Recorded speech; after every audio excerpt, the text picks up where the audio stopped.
Çdo ditë shëmbet e kthehet në Rënoj, një nga godinat fare pranë aksit kryesor rrugor të hyrje daljes veriore të qytetit të Shkodrës në drejtim të rrethinave, Postripës dhe Dugaxhinit. Godinat e ish fermentimit të duhanit të amortizuara maksimalisht janë kthyer në rrezik serioz për qytetarët dhe në veçanti për fëmijët që her pas here luajnë në këtë Rënoja. Shëmbjet e platformave të betonit mund të ndodhin nga momenti në moment. Banorët e kësaj zone theksojnë se këto objekte mbeten në mëshirë të fatit prej më shumë se 30 vitesh, ndaj është e domosdoshme ndërhyrja e organeve shtetërore për të dhënë një zgjidhje.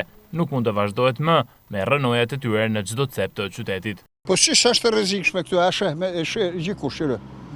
Shumë e rrezikshme. Po kërkojmë arsyetje me rashit ose me rashit të bojnë të re.